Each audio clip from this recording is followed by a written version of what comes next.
Di pasar induk Karangjati, namaku tidak pernah dipanggil dengan suara pelan. Kalau aku melangkah, orang minggir. Kalau aku menagih, orang gemetar.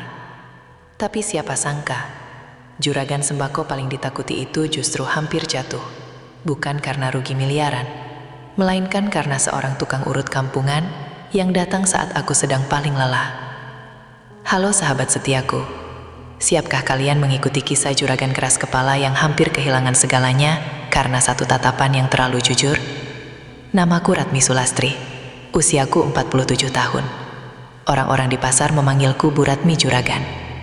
Aku punya 3 ruko sembako yang berdempetan di blok paling strategis. 2 gudang beras di belakang pasar, truk sendiri untuk distribusi ke desa-desa. Kalau ada kenaikan harga gula atau beras, pedagang kecil pasti datang ke tokoku dulu. Aku bukan juragan warisan. Aku mulai dari nol, dari jualan minyak goreng eceran di depan rumah kontrakan. Suamiku dulu sopir angkot, penghasilannya tidak menentu. Kalau tidak pintar menghitung, anak-anak bisa tidak makan. Aku belajar keras, belajar tawar-menawar, belajar membaca karakter orang. Dan satu hal yang kupahami sejak awal, kalau ingin dihormati di dunia pasar, jangan pernah terlihat lemah. Itulah sebabnya aku jarang tersenyum, jarang bercanda, jarang membiarkan orang tahu isi kepalaku.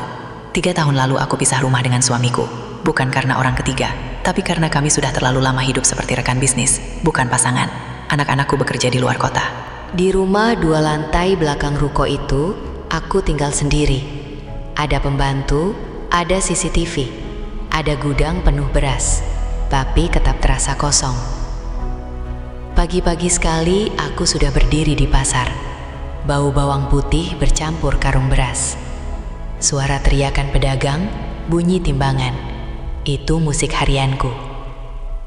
Bu Ratmi, harga gula naik lagi? Bu, tempo 2 hari lagi ya.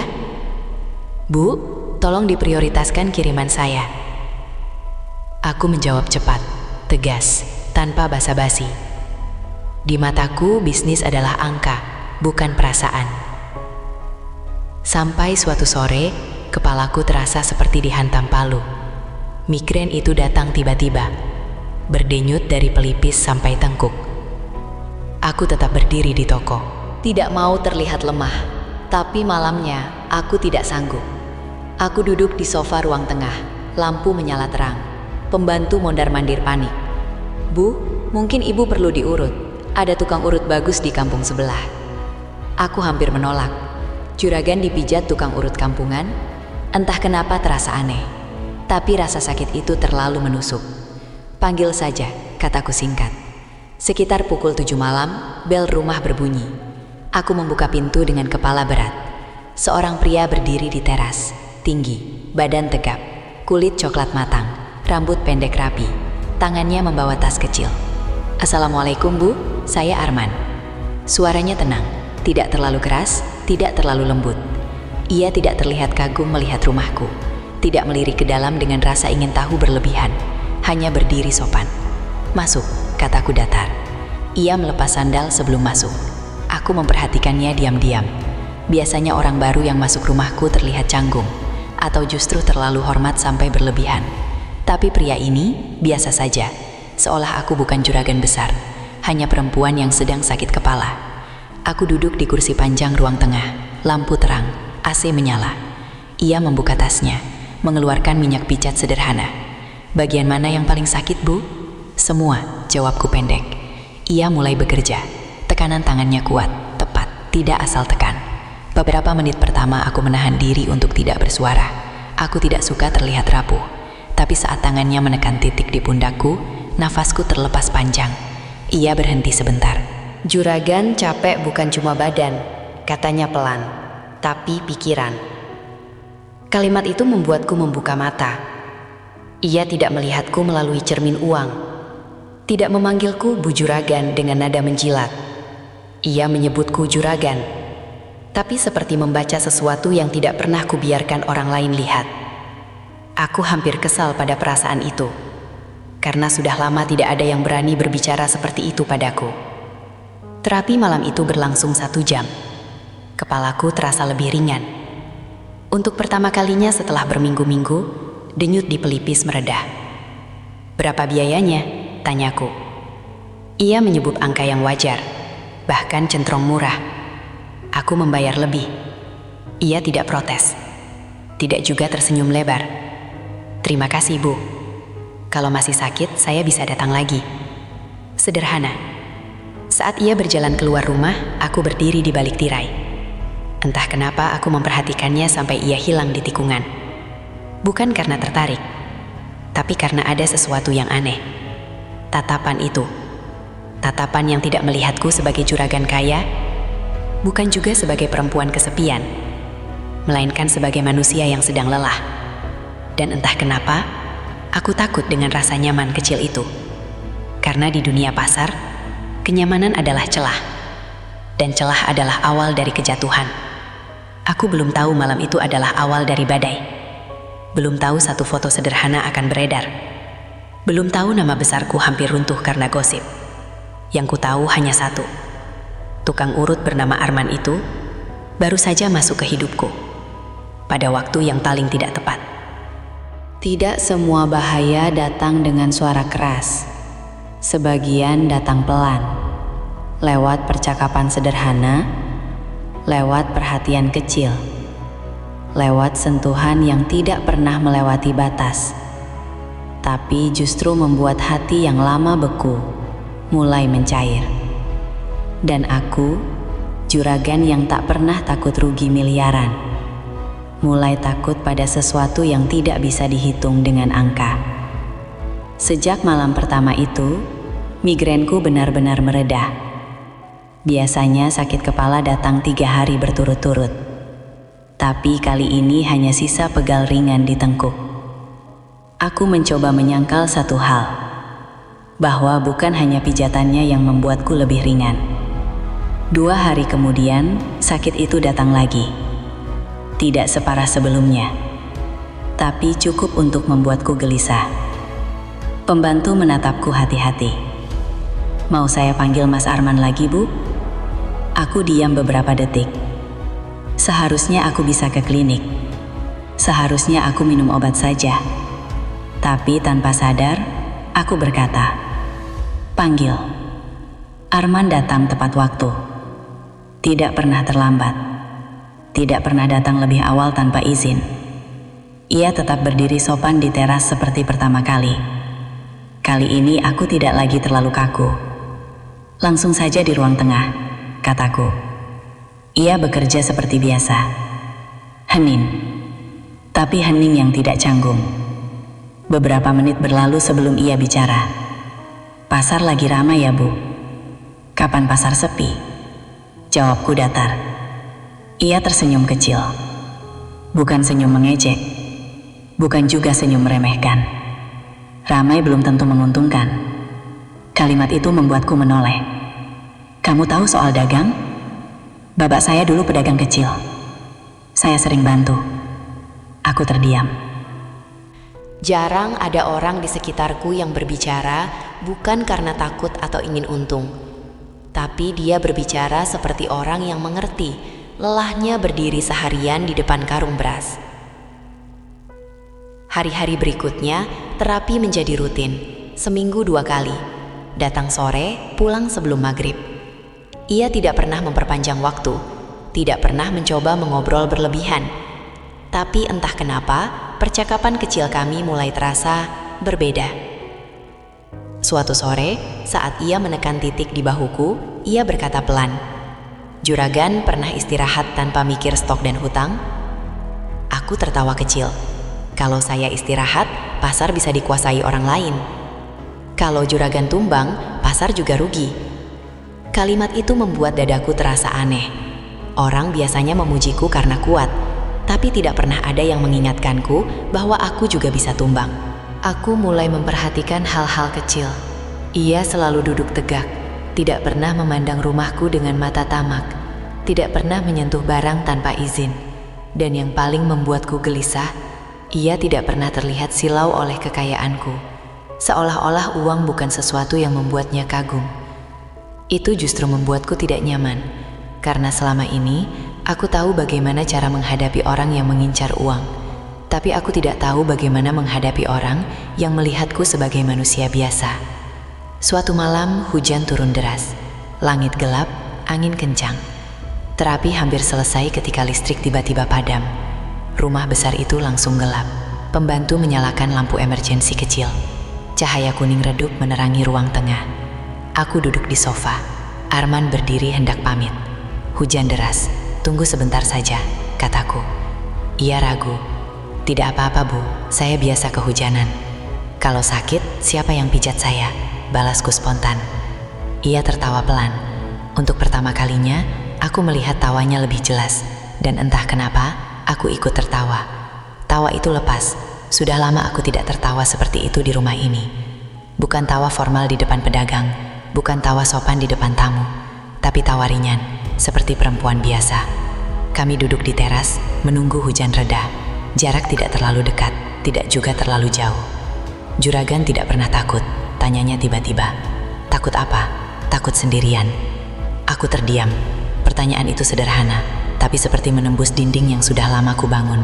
Aku terbiasa, jawabku akhirnya. Ia tidak menyanggah, tidak juga menghibur. Hanya berkata pelan. Terbiasa bukan berarti tidak berat. Kalimat itu membuatku ingin marah, karena ia terlalu tepat. Hujan semakin deras. Di seberang jalan, samar-samar terlihat bayangan orang berteduh di bawah warung kosong. Aku tidak terlalu memperhatikan. Bagiku, itu hanya orang pasar biasa. Yang tidak kusadari, di tangan orang itu ada ponsel, dan kamera menyala. Malam itu, setelah Arman pulang, aku masuk ke kamar. Migrain tidak datang, tapi pikiranku justru tidak tenang. Aku memikirkan percakapan tadi, tentang takut sendirian, tentang tumbang, tentang berat yang tidak pernah kuakui. Aku, Ratmi Sulastri, juragan yang disegani, ternyata mulai merasa nyaman pada tukang urut sederhana.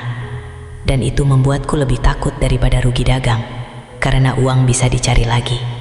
Tapi reputasi, sekali retak, susah kembali utuh. Aku belum tahu, malam itu bukan hanya hujan yang turun. Ada sesuatu yang sedang mulai bergerak di luar sana. Sesuatu yang akan mengubah cara orang memandangku. Dan menguji, apakah aku cukup kuat menghadapi badai yang bukan tentang bisnis. Di zaman sekarang, tidak perlu berbuat salah untuk dihukum. Cukup satu foto, satu sudut yang salah, satu caption bernada sinis, dan nama besar yang dibangun puluhan tahun bisa retak dalam semalam.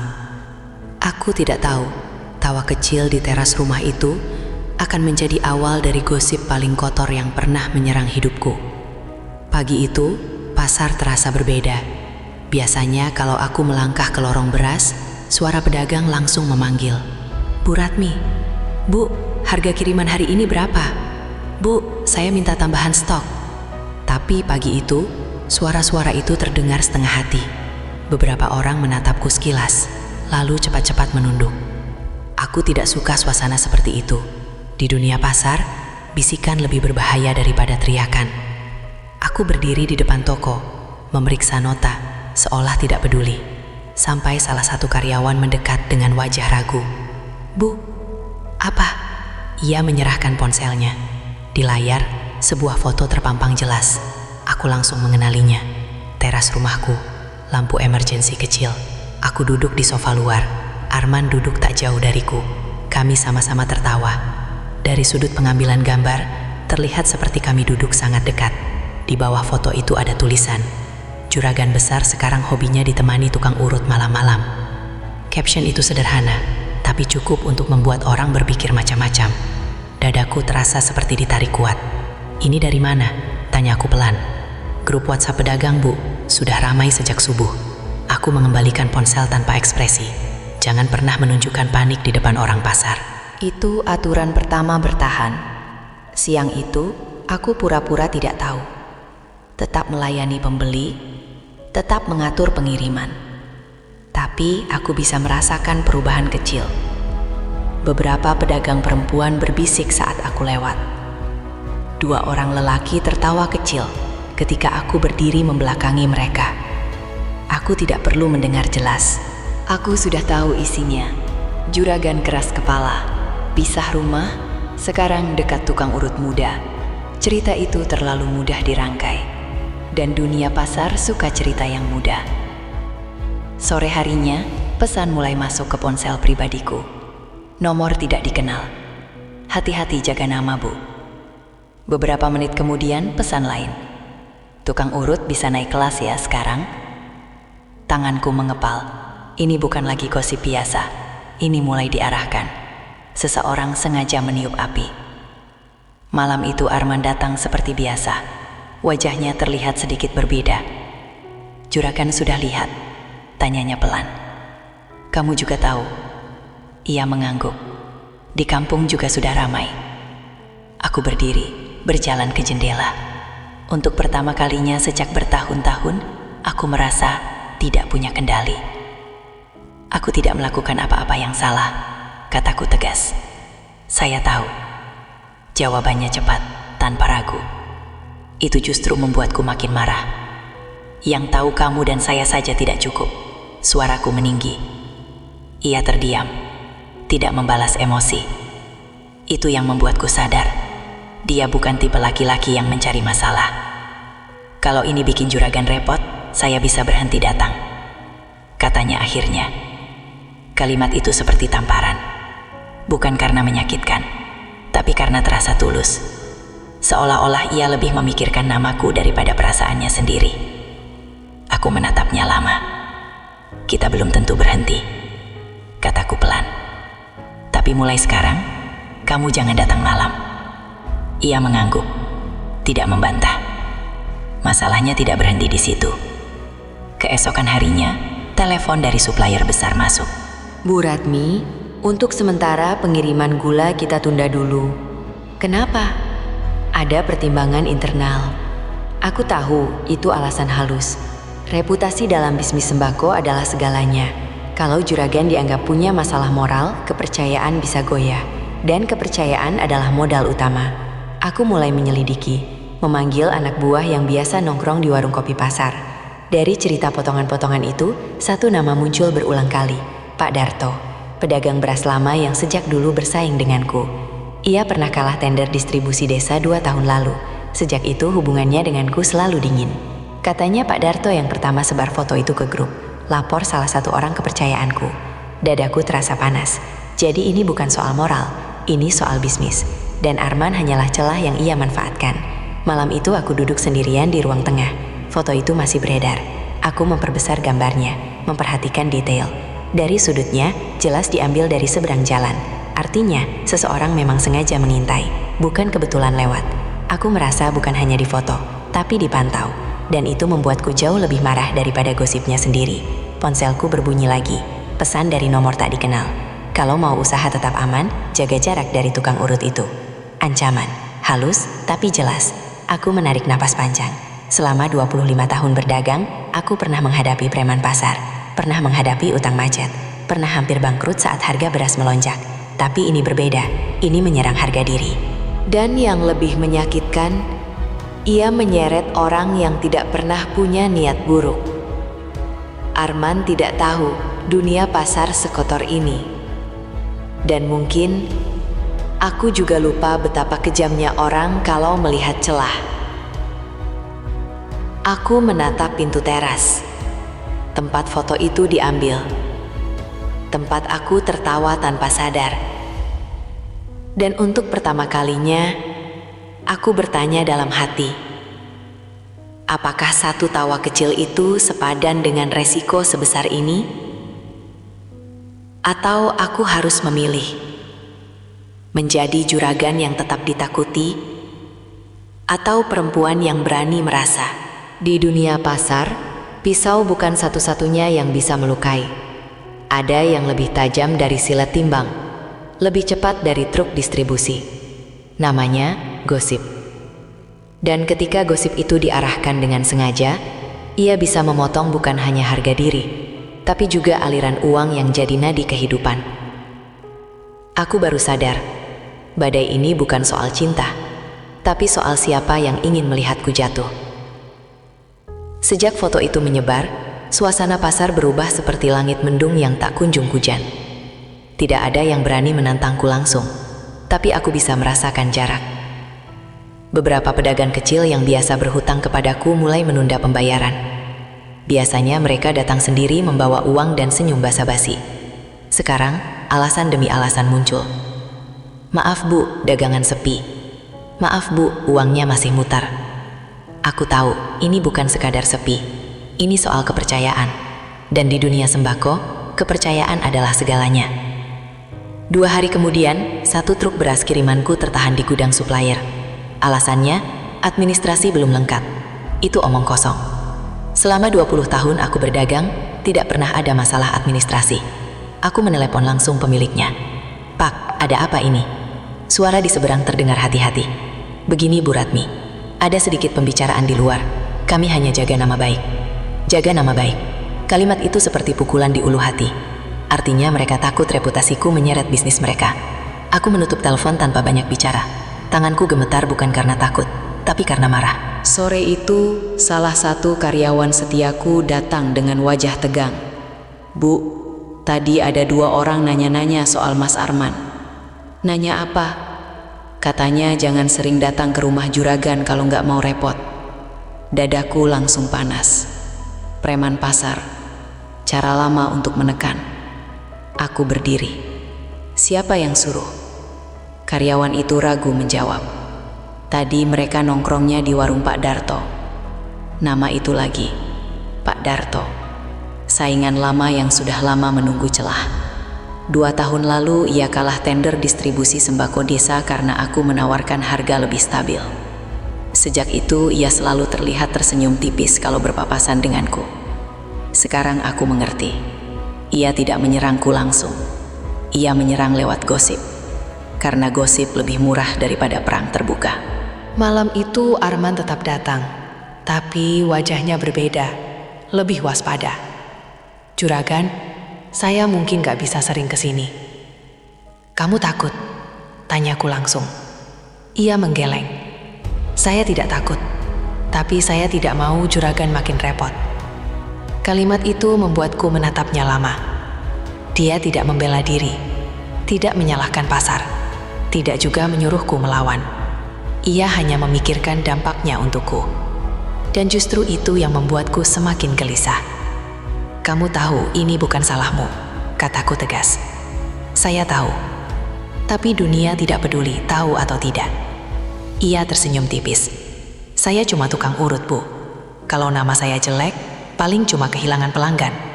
Tapi juragan beda. Kalimat itu seperti pisau yang pelan-pelan mengiris. Karena benar, namaku bukan hanya nama pribadi. Namaku adalah merek, dan merek harus bersih. Keesokan paginya, aku sengaja berjalan melewati kios Pak Darto. Ia sedang duduk santai, menyeruput kopi. Sehat Bu Ratmi? Tanyanya dengan nada ringan. Sehat, jawabku dingin.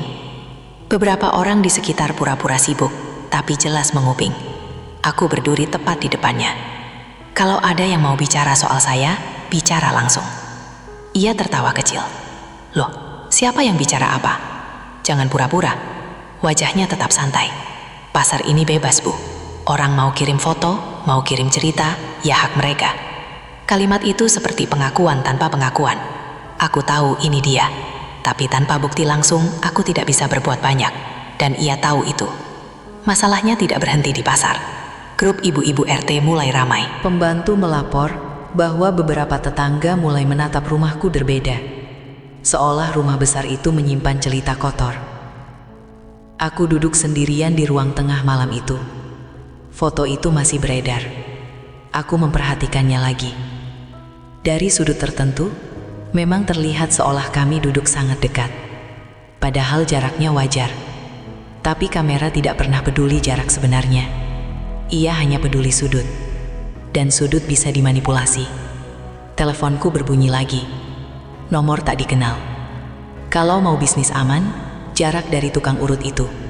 Jangan keras kepala. Ancaman ini sudah jelas. Bukan lagi sindiran. Aku menarik napas panjang. Aku Ratmi Sulastri, tidak pernah mundur karena tekanan. Tapi kali ini bukan hanya aku yang diserang. Arman juga. Dan ia tidak pantas menerima ini. Ia hanya datang untuk bekerja. Aku menatap pintu teras. Tempat semua ini bermula. Satu tawa kecil, satu foto, satu celah. dan kini satu pasar membicarakannya. Aku sadar satu hal, ini bukan lagi soal perasaan, ini perang reputasi. Dan dalam perang seperti ini, aku harus memilih strategi. Apakah aku akan mempertahankan kehadiran Arman dan melawan terbuka? Atau aku harus mengorbankan satu kenyamanan kecil demi menjaga kerajaan dagangku? Karena dalam bisnis, kadang yang paling mahal bukan barang, tapi nama. Dan nama itu sedang dipertaruhkan. Dalam dunia dagang, saingan tidak selalu menyerang saat kita lemah. Mereka menunggu, diam, mengamati, sampai satu kesalahan kecil terlihat. Lalu mereka tusuk tepat di titik yang paling sakit. Dan aku baru sadar, foto itu bukan kebetulan, itu umpan. Dan aku sudah masuk ke dalamnya. Sejak ancaman mulai terang-terangan, aku tidak bisa lagi hanya diam. Aku bukan pedagang kemarin sore. Dunia pasar mengajarkanku satu hal. Kalau kamu tidak mengendus lebih dulu, kamu yang akan diburu. Aku memanggil 3 orang kepercayaanku malam itu. Bukan karyawan biasa. Mereka orang lama. Orang yang tahu bagaimana kerasnya pasar sebelum aku sebesar ini. Kita cari tahu siapa yang pertama kirim foto itu, kataku tegas. Salah satu dari mereka, Roni, langsung angkat bicara. Yang pertama share ke grup pedagang itu anak buah Pak Darto, Bu. Namanya Jali, tukang angkut yang sering nongkrong di warung kopi belakang kios Pak Darto. Aku menyuruh mereka mencari lebih dalam. Tidak perlu ribut, tidak perlu ancam. Cukup cari fakta. 2 hari kemudian jawabannya datang. Roni masuk ke gudang dengan wajah serius. Bu, foto itu diambil dari seberang jalan. Dari warung kosong yang sering dipakai orang-orang Pak Darto. Aku diam. Sudah kuduga. Tapi bukan cuma itu, lanjutnya. Ternyata malam itu mereka memang sengaja nongkrong di sana, seolah menunggu. Dadaku mengeras. Artinya mereka tahu Arman akan datang. Mereka tahu jadwalnya. Seseorang mengamati rumahku, mengamati rutinitasku, dan menunggu momen yang pas. Ini bukan gosip spontan, ini jebakan. Aku memutuskan mendatangi Pak Darto secara langsung, tanpa rombongan, tanpa emosi meledak. Ia sedang duduk seperti biasa di kios berasnya. Pak Darto, sapaku datar. Ia mengangkat wajah. Loh, Bu Ratmi, tumben main ke sini? Ada yang mau saya tanyakan? Ia tersenyum, pura-pura tidak tahu. Foto itu, kataku langsung. Senyumnya tidak hilang. Foto apa? Jangan pura-pura. Beberapa orang di sekitar mulai melirik. Ia berdiri pelan. Bu Ratmi, pasar ini penuh kamera sekarang. Siapa saja bisa ambil gambar. Dan kebetulan yang menyebarkan orang-orangmu, ia mendekat sedikit. Bisnis itu keras, Bu. Kalau juragan lenah, ya wajar ada yang manfaatkan. Itu bukan bantahan. Itu pengakuan tanpa kata iya. Dadaku panas. Kamu pakai urusan pribadi untuk menjatuhkan bisnis saya? Ia menatapku lurus. Bukan urusan pribadi. Ini soal citra. Pedagang butuh juragan yang bersih. Bersih? Suaraku meninggi sedikit. Dan kamu merasa bersih? Ia tertawa pelan. Yang penting terlihat bersih. Kalimat itu menusuk lebih dalam daripada ancaman anonim manapun. Jadi benar. Ia tahu aku tidak salah. Tapi ia tahu pasar tidak peduli kebenaran. Pasar peduli cerita. Dan ia memberi cerita itu. Aku pulang dengan dada bergetar. Bukan karena takut, tapi karena sadar permainan ini lebih kotor dari yang kukira. Arman hanya alat. Alat untuk membuatku terlihat goyah. Dan begitu terlihat goyah, supplier mulai ragu. Pedagang mulai was-was. Pesaing mulai masuk. Strategi klasik. Jatuhkan reputasi, lalu ambil pangsa pasar. Malam itu Arman datang lebih awal dari jadwal. Wajahnya serius. Juragan, saya didatangi lagi tadi. Siapa? Orang pasar. Mereka bilang kalau saya terus kesini bisa berurusan panjang. Dan kamu? Saya tidak takut, Bu. Tapi saya tidak mau jadi alasan juragan kehilangan lebih banyak. Aku menatapnya lama. Untuk pertama kalinya aku melihat sesuatu di matanya. Bukan takut, bukan ragu, tapi tekad untuk mundur demi melindungiku. Dan justru itu yang membuatku sadar, dia tidak pernah masuk dengan niat buruk. Yang masuk dengan niat buruk adalah orang lain. Man, panggilku pelan. Iya, Bu. Kamu tahu kenapa mereka menyerang? Karena juragan besar. Bukan, karena mereka takut. Ia terdiam. Takut kalah, takut kehilangan pasar. Aku berdiri. Aku tidak akan mundur karena gosip. Ia menatapku. Tapi juragan bisa saja mengorbankan saya. Kalimat itu sederhana. Dan benar, aku bisa saja memutus hubungan ini. Mengumumkan ke pasar bahwa tukang urut tidak pernah lagi datang. Membersihkan citra dengan cepat.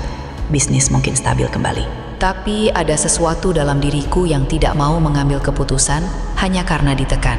Aku sudah terlalu lama membangun usaha ini dengan kepala tegak, dan aku tidak suka diatur dengan cara kotor.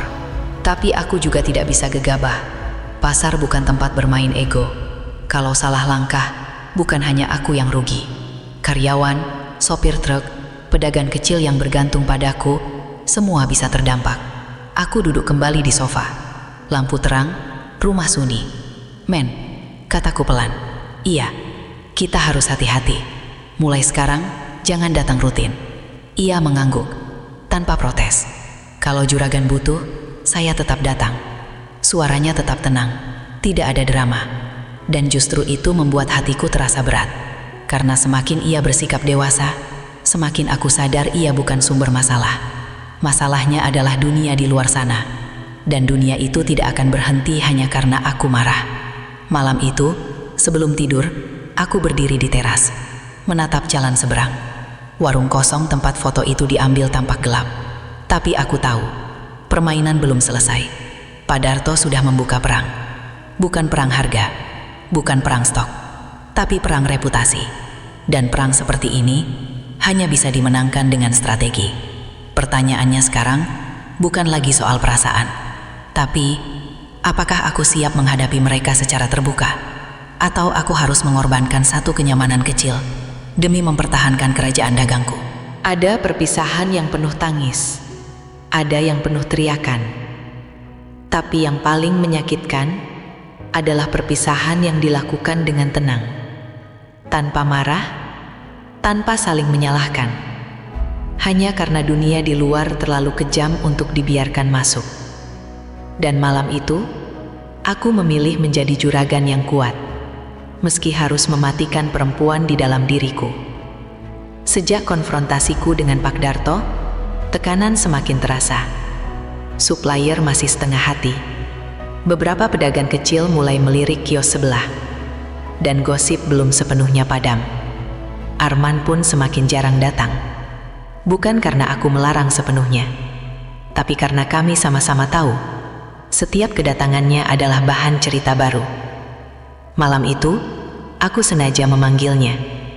Datang terakhir kali, kataku lewat pesan singkat. Ia membalas singkat. Baik, Bu. Tidak ada tanya, tidak ada drama. Dan justru itu membuat dadaku semakin berat. Ia datang seperti biasa, tas kecil di tangan, langkah sopan. Rumah terasa lebih sunyi dari biasanya. Lampu ruang tengah menyala terang, seolah aku ingin memastikan tidak ada sudut gelap yang bisa disalahartikan lagi. Ia duduk, tapi tidak langsung membuka minyak pijat. Kami saling diam beberapa detik. Juragan panggil saya, untuk apa? Tanyanya pelan. Aku menarik napas panjang. Man, kita berhenti. Ia tidak terkejut, tidak juga terlihat terpukul. Hanya menatapku dengan tatapan yang sama seperti pertama kali datang. Berhenti urutannya, atau semuanya? Tanyanya. Pertanyaan yang sama seperti dulu, dan tetap tepat. Semua. Kata itu keluar lebih berat dari yang kukira. Hening memenuhi ruangan. Di luar, suara motor lewat sesekali, seolah dunia tetap berjalan biasa. Apa karena pasar? Tanyanya akhirnya. Karena semuanya, jawabku tegas. Aku tidak mau bisnis ini runtuh karena gosip murahan. Ia mengangguk pelan. Saya tidak pernah ingin jadi masalah.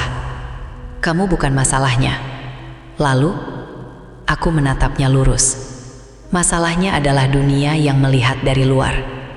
Ia tersenyum tipis. Saya cuma tukang urut, Bu. Dunia tidak peduli pada saya.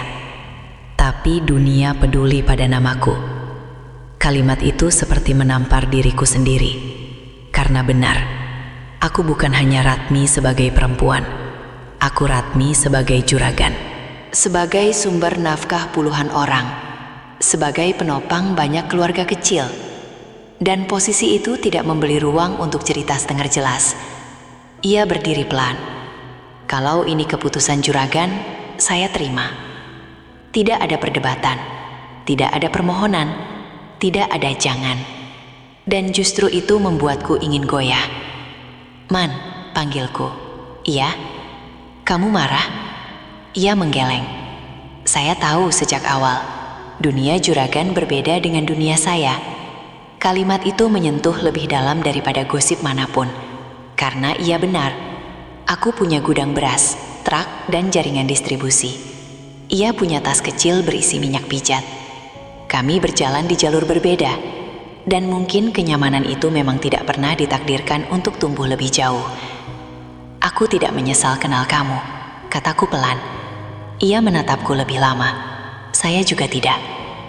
Kalau saja kalimat itu terhenti, ia tidak menyambung. Karena kami sama-sama tahu, kalau saja tidak pernah mengubah kenyataan. Beberapa detik berlalu dalam diam. Lalu ia berkata pelan, "Juragan tidak perlu selalu kuat sendirian." Kalimat itu membuat dadaku terasa sesak, karena ia melihat sesuatu yang jarang orang lain lihat. Di pasar, aku dikenal tegas. Di rumah, aku dikenal dingin. Tapi ia melihat sisi yang lelah. Dan mungkin itu yang membuatku takut. Karena semakin seseorang melihat sisi rapuhmu, semakin besar resiko jika ia pergi. Ia mengambil tas kecilnya. "Terima kasih sudah percaya sama saya." Aku hanya mengangguk. Kaki terasa berat untuk berdiri, tapi aku tetap berdiri mengantarnya sampai pintu. Tidak ada sentuhan, tidak ada pelukan, tidak ada adegan dramatis. Hanya dua orang dewasa yang tahu, dunia tidak memberi ruang untuk mereka. Ia melangkah turun dari teras. Hujan tipis mulai turun. Seperti malam pertama kami tertawa bersama. Bedanya, kali ini tidak ada tawa.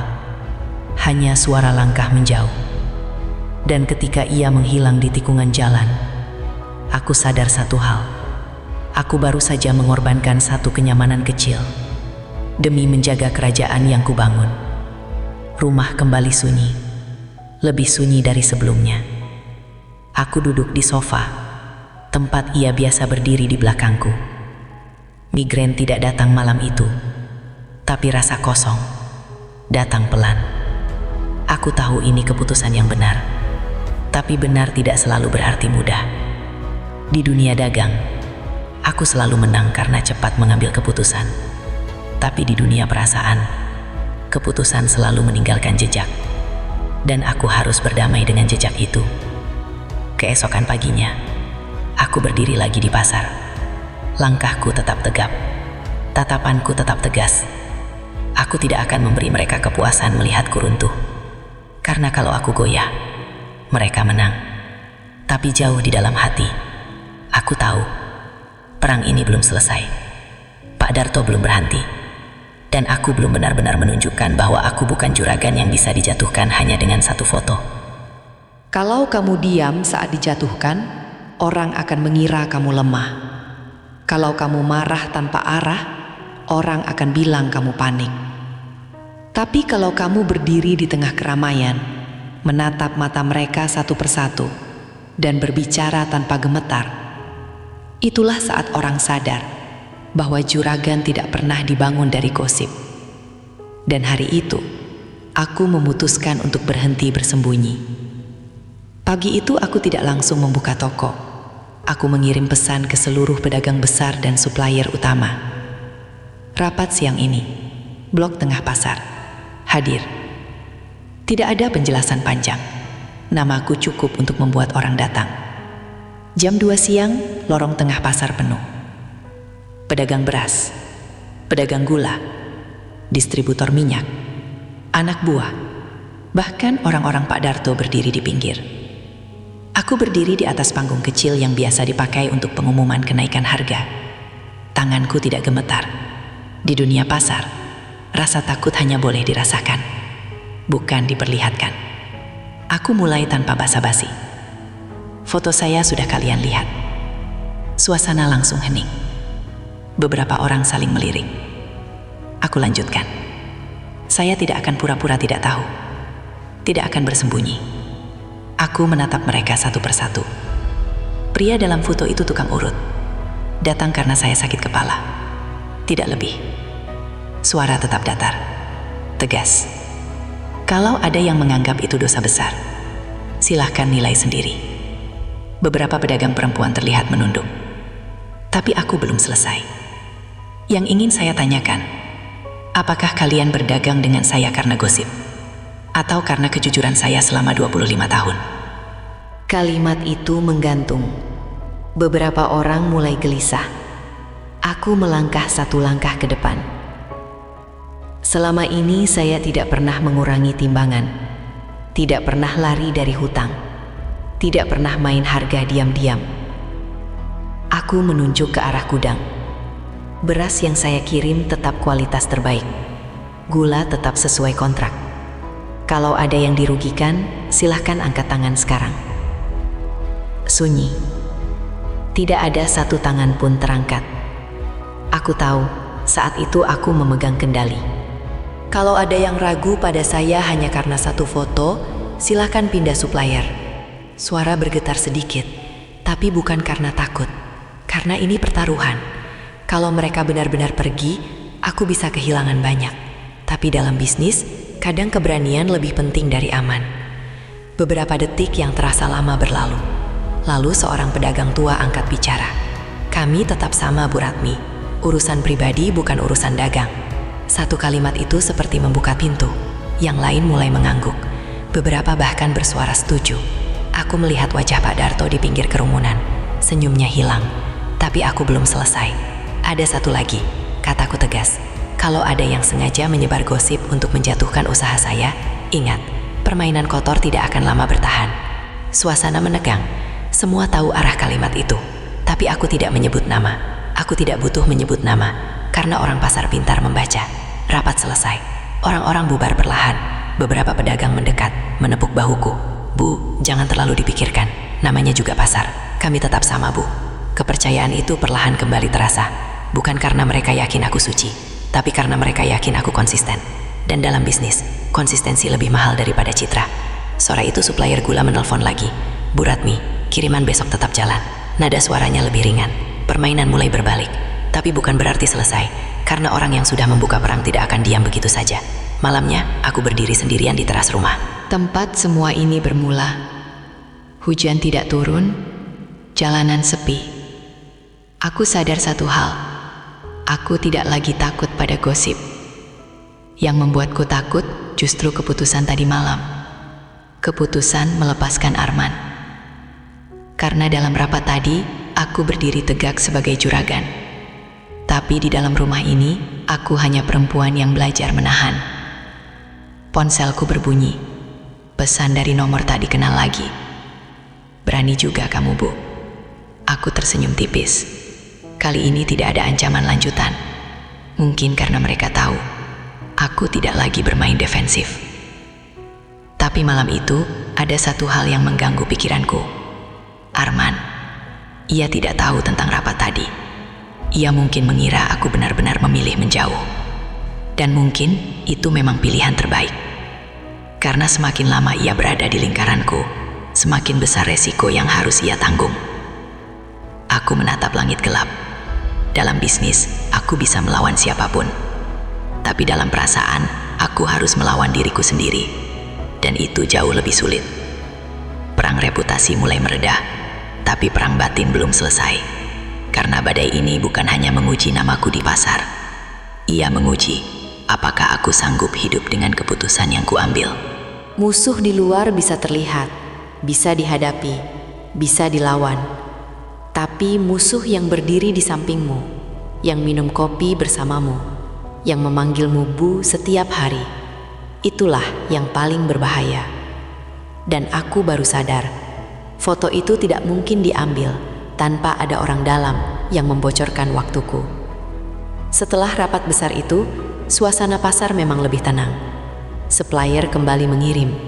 Pedagang kecil kembali berhutang seperti biasa. Bisik-bisik mereda.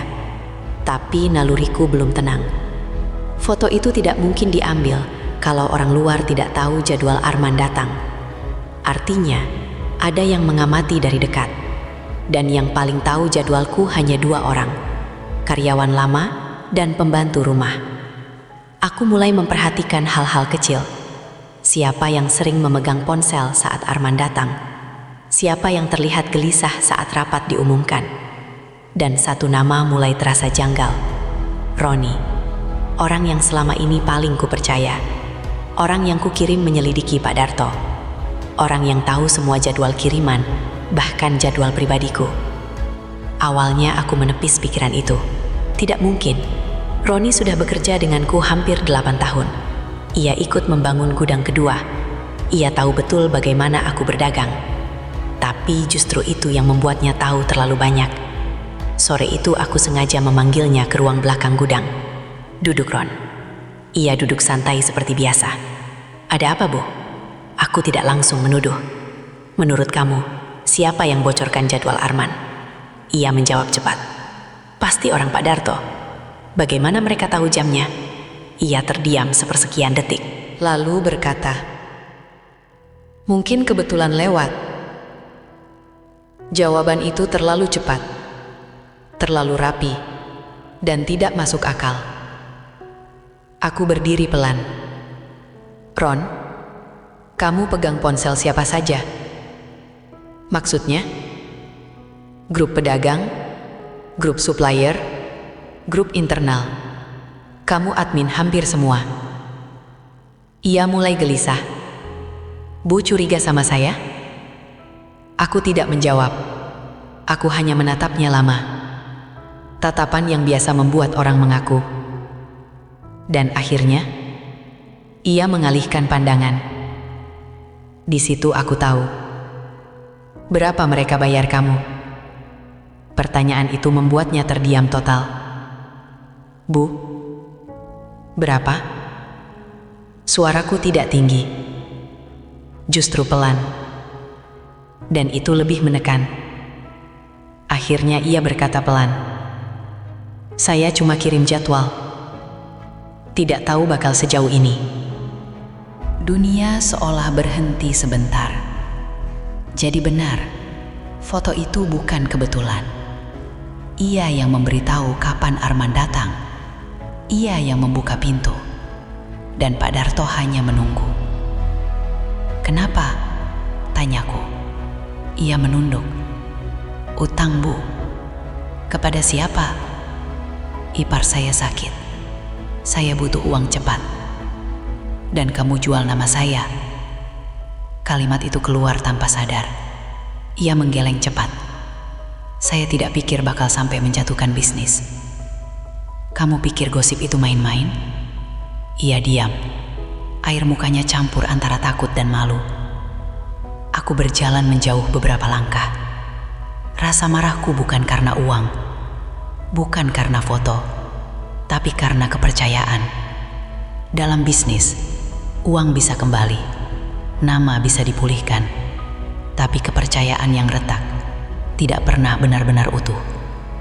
Sudah berapa lama? Tanyaku tanpa menoleh. Sejak 2 bulan lalu. Artinya bukan hanya foto. Mungkin ada informasi lain yang bocor. Harga, supplier, rencana tender. Permainan ini jauh lebih dalam dari yang kukira. Mulai besok kamu tidak perlu datang. Ia terkejut. Bu, saya salah. Tapi jangan keluarkan saya. Anak istri saya. Justru karena anak istrimu, kamu seharusnya tahu harga kepercayaan.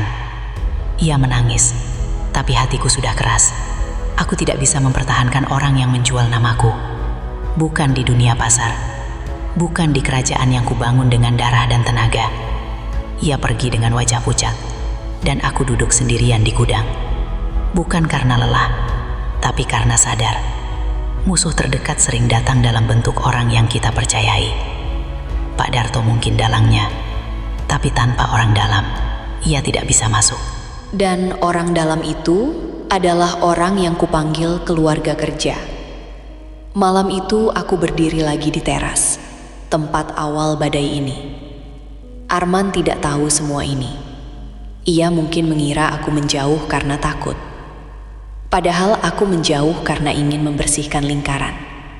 Dan sekarang, lingkaran itu sudah retak. Ponselku berbunyi lagi. Nomor tak dikenal. Berani juga bersih-bersih orang dalam. Aku tersenyum tipis. Berarti mereka tahu Roni sudah keluar. Artinya, permainan masih berjalan. Tapi kali ini aku tidak sendirian dalam gelap. Aku sudah tahu dari mana arah serangan datang. Angin malam terasa lebih dingin, tapi dadaku justru lebih tenang. Karena kebenaran selalu lebih baik daripada dugaan. Aku mungkin kehilangan satu orang kepercayaan. Aku mungkin kehilangan satu kenyamanan kecil dalam hidupku. Tapi aku tidak kehilangan kendali. Dan itu yang paling penting. Sekarang permainan berubah. Pak Darto tahu aku tidak akan diam. Aku tahu ia tidak akan berhenti. Dan perang ini belum selesai. Tapi kali ini, aku tidak lagi bertahan. Aku bersiap menyerang. Ada orang yang pergi dengan ribut. Ada yang pergi dengan marah. Tapi yang paling meninggalkan luka adalah orang yang pergi tanpa pamit. Tanpa drama, tanpa pesan panjang. Hanya satu kalimat sederhana.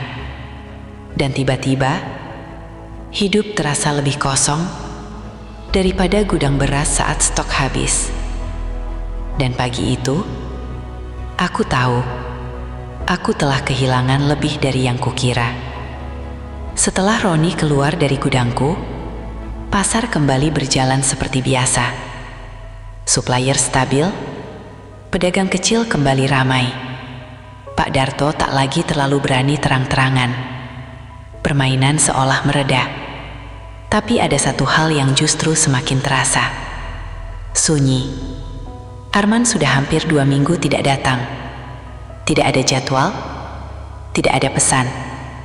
Awalnya aku mengira ia sengaja memberi jarak, memberiku ruang, memberi waktu agar badai benar-benar reda. Tapi pagi itu, sesuatu terasa berbeda. Aku menerima pesan dari nomor yang jarang aktif. Arman. Singkat. Bu, saya pindah keluar kota. Terima kasih untuk semuanya. Hanya itu. Tidak ada penjelasan panjang, tidak ada alasan rinci. Tanganku membeku beberapa detik. Aku membaca ulang. Pindah, tanpa bicara lebih dulu, tanpa pamit langsung, aku langsung menelpon. Nomornya aktif, tapi tidak diangkat. Kukirim pesan, tidak dibalas. Rasanya seperti ada ruang kosong yang tiba-tiba terbuka di dalam dada. Bukan karena ia pergi, tapi karena ia memilih pergi tanpa menemuiku. Siang itu aku mendapat kabar dari salah satu pelanggan lamanya. Mas Arman pamit katanya. Mau kerja di kota lain. Ada tawaran klinik terapi. Klinik. Artinya, ia bukan lagi sekedar tukang urut keliling. Ia naik kelas. Seharusnya aku senang. Tapi kenapa rasanya seperti kehilangan? Malamnya aku berdiri di teras, tempat semua cerita ini bermula. Tempat kami pernah tertawa kecil. Tempat foto itu diambil. Tempat aku melepaskannya. Dan sekarang, tempat aku menyadari ia benar-benar tidak akan datang lagi. Aku sadar satu hal. Ia tidak pergi karena takut. Ia pergi karena ingin menyelamatkanku. Selama ia ada di kota ini, gosip bisa bangkit lagi kapan saja. Selama ia dekat denganku, celah itu tetap terbuka. Dan Arman bukan tipe lelaki yang ingin hidupku terus diguncang hanya karena namanya. Ia memilih mundur sepenuhnya, tanpa drama, tanpa mempersulit. Ponselku berbunyi lagi, pesan masuk. Kali ini dari nomor baru. Saya tidak ingin juragan repot lagi. Jaga kesehatan, jangan terlalu keras pada diri sendiri. Air mataku akhirnya jatuh. Bukan karena patah hati, bukan karena cinta besar yang tak terucap, tapi karena ia pergi dengan cara paling dewasa, tanpa memintaku memilih, tanpa memintaku berjuang. Ia yang memilih menyingkir, dan keputusan itu lebih berat daripada jika ia memaksaku bertahan. Aku membalas, semoga sukses, jaga diri. Kalimat pendek, seperti miliknya. Karena kami memang bukan tipe orang yang pandai merangkai drama. Kami hanya 2 orang dewasa yang kebetulan bertemu di waktu yang salah. Beberapa hari setelah itu, suasana benar-benar berubah. Tidak ada lagi ancaman, tidak ada lagi pesan anonim. Pak Darto kembali sibuk dengan usahanya sendiri. Pasar kembali normal, terlalu normal. Dan justru itu yang terasa aneh, karena badai yang sempat mengguncang hidupku tiba-tiba reda. Tapi setelah badai, selalu ada sisa kerusakan kecil yang tak terlihat. Dan yang rusak kali ini adalah ruang kecil dalam hatiku. Suatu sore aku sengaja melewati klinik terapi di kota sebelah, bukan untuk menemuinya. Hanya memastikan kabarnya benar. Dari luar, aku melihat papan nama baru. Terapi Sehat Mandiri, Arman Wijaya. Namanya terpampang jelas. Aku tersenyum kecil. Ia akhirnya punya tempat sendiri. Bukan lagi datang ke rumah orang. Bukan lagi dianggap tukang urut juragan. Ia berdiri dengan namanya sendiri. Dan entah kenapa, aku bangga. Aku tidak turun dari mobil, tidak masuk. Tidak ingin merusak jarak yang sudah ia jaga dengan rapi. Karena kadang, bentuk cinta paling dewasa bukan bertahan, tapi membiarkan seseorang pergi ke tempat yang lebih aman. Malam itu, aku duduk di ruang tengah. Rumah tidak lagi terasa seperti tempat yang sedang dipantau. Tidak lagi terasa seperti arena gosip. Hanya rumah biasa. Dan aku menyadari sesuatu. Selama ini, aku selalu takut kehilangan reputasi. Takut kehilangan bisnis. Takut kehilangan nama. Tapi ternyata, kehilangan seseorang yang membuatmu merasa ditemani dalam diam jauh lebih sunyi daripada kehilangan pasar. Namun, aku bukan perempuan yang larut terlalu lama. Aku Ratmi Sulastri, juragan sembako yang berdiri dari nol. Aku sudah kehilangan banyak hal dalam hidup ini, dan aku tetap berdiri. Besok pagi, aku akan kembali ke pasar, mengatur kiriman, menghitung stok, menyapa pedagang, seolah semua baik-baik saja. Dan mungkin memang akan baik-baik saja. Hanya saja, di satu sudut kecil dalam hidupku, akan selalu ada kenangan tentang seorang lelaki yang datang membawa minyak pijat dan pergi membawa sepotong sunyi. Orang bilang waktu menyembuhkan, padahal tidak selalu. Waktu hanya mengajarkan kita bagaimana berdiri dengan luka yang sudah tidak berdarah lagi. Dan aku belajar satu hal, gosip bisa menjatuhkan nama, pengkhianatan bisa mematahkan kepercayaan, perpisahan bisa meninggalkan sunyi. Tapi perempuan yang sudah ditempa pasar tidak runtuh hanya karena badai. Ia berubah dan menjadi lebih kuat. Sudah 3 bulan sejak Arman pergi. Pasar kembali normal sepenuhnya. Supplier stabil, distribusi lancar. Gudang bahkan bertambah 1 lagi di sisi timur. Beberapa pedagang baru bergabung. Beberapa pelanggan lama kembali lebih loyal dari sebelumnya. Ironisnya, badai yang dulu hampir menjatuhkanku justru memperkuat namaku. Orang-orang mulai berkata, Bu Ratmi itu tegas, digoyang gosip tetap berdiri, bisnisnya bersih. Aku tidak pernah membela diri lagi setelah rapat besar itu. Aku hanya bekerja lebih rapi, lebih transparan, lebih disiplin. Karena reputasi paling kuat bukan dibangun dari pembelaan, tapi dari konsistensi. Suatu pagi, seorang pedagang perempuan mendekat padaku. Bu, dulu saya sempat ikut-ikutan ngomongin. Aku hanya menatapnya. Maaf ya Bu. Aku tersenyum tipis. Pasar memang begitu. Tidak perlu marah, karena aku tahu orang-orang sering menilai bukan karena jahat, tapi karena terbawa arus. Dan arus sudah lewat. Pak Darto, ia tidak lagi berani menyentuh namaku. Usahanya tetap berjalan, tapi tidak berkembang pesat.